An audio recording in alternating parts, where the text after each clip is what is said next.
ایک بات جو آزمائش میں، تکلیف میں بڑی سمجھنے کے لائق ہے، اور اس کے لیے بھی بہت ساری راہیں انسان کی کھلتی ہیں، اس کو بھی اچھے طریقے سے سمجھ لیں۔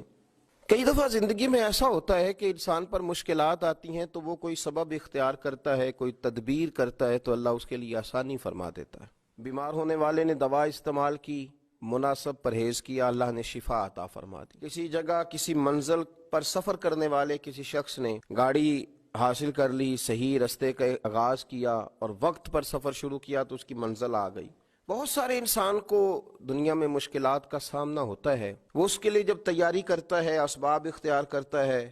کوشش کرتا ہے دنیاوی طور پر، تو کہیں نہ کہیں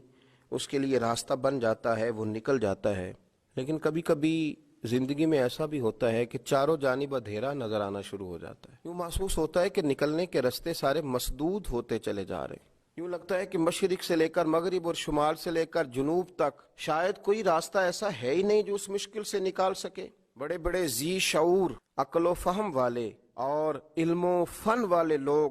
سر پکڑ کے بیٹھ جاتے ہیں، اور جب وہ پوری طرح سے تھک جائیں اور جب لوگوں کے علوم، فنون، گفتگو، لب و لہجہ، عقل، دانش، ٹیکنالوجی، سائنس، طاقتیں، قوتیں، اسلحہ، ہر چیز جواب دے جائے تو کیا مسلمان بھی خاموش ہو جائے؟ جب سب علم و فضل والے ہتھیار پھینک دیں اس وقت پھر کیا رستہ اختیار کیا جائے کہ رستہ بن جائے، آسانی ہو جائے،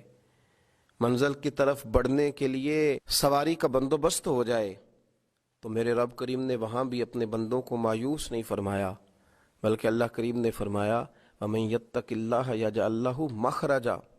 سورہ طلاق کو دیکھیے گا، فرمایا جو اللہ سے ڈرتا ہے اللہ اس کے لیے نجات کا رستہ پیدا فرما دیتا ہے، اللہ ہر مشکل سے نکلنے کے لیے اسے رستہ عطا کرے گا۔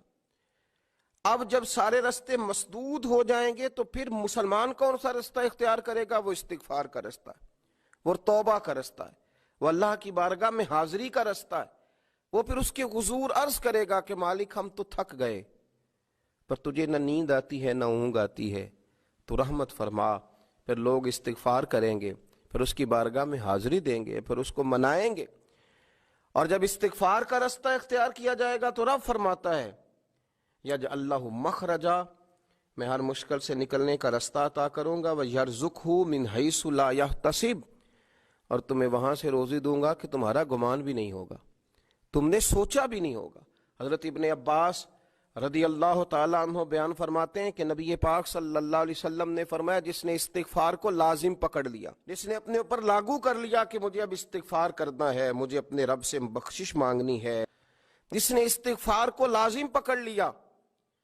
جو اب سارے رستے چھوڑ کے استغفار کے رستے پہ چل پڑا، تو مسند امام احمد بن حنبل میں یہ حدیث موجود ہے، فرمایا جس نے استغفار کا رستہ اختیار کیا اللہ تبارک و تعالی اس کو 3 نعمتیں عطا فرمائے گا۔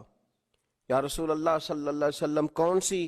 تو حضور نے فرمایا اللہ ہر فکر سے کشادگی پیدا کر دے گا، اس کی جو بہت ساری فکریں ہوں گی، سوچیں ہوں گی، ان سوچوں کو کھول دے گا، اس کے لیے آسانیاں پیدا کر دے گا۔ اس کا یہ معنی بھی کریں کہ اللہ ایسے رستے بنائے گا، ایسے رستے اسے سجھائے گا، اس کے ذہن میں ایسی چیزیں لائے گا جس سے اس مشکل سے نکلنے کے لیے اس کے لیے رستہ بن جائے گا۔ اور پھر نبی پاک صلی اللہ تعالیٰ علیہ وآلہ وسلم نے ارشاد فرمایا کہ اللہ تعالیٰ اس کے لیے ہر تنگی سے نکلنے کی راہ پیدا کر دے گا۔ ایک تو اس کے فکر کو کشادگی دے گا، اس کی سوچ کو کھول دے گا، ایک ہر تنگی سے نکلنے کے لیے رستہ بنائے گا جب گھٹن ہو چکی ہوگی، اندھیرا چھا چکا ہوگا، تو جو استغفار کو لازم پکڑے گا اللہ اس کے لیے رستہ بنائے گا۔ اور تیسرا میرے پیارے حبیب علیہ السلام نے فرمایا رب وہاں سے رزق دے گا کہ کبھی اس نے سوچا بھی نہیں ہوگا۔ تو جو استغفار کو لازم پکڑے اس کی اللہ فکر کو کشادہ کر دے گا، اللہ تنگی سے نکلنے کا رستہ بنا دے گا، تو اللہ تبارک و تعالیٰ اس کے لیے وہاں سے رزق کا بندوبست کرے گا جہاں سے اس نے کبھی سوچا بھی نہیں ہوگا، واپس لوٹا جائے، استغفار کا رستہ اختیار کیا جائے۔ میں گزارش کروں گا امت مسلمہ سے کہ صبح کی نماز کے بعد بھی کثرت استغفار ہو، رات کو بھی کثرت سے استغفار ہو، اپنے رب سے معافی چاہی جائے۔ جب بندہ استغفار کرتا ہے تو مالک پھر رحمت کی برکھا برساتا ہے، پھر وہ کرم کے بادل برساتا ہے، پھر وہ آسانی کرتا ہے۔ امید ہے کہ کہ جب ہم جیسے گناہگار ندامت کے آنسو بہائیں گے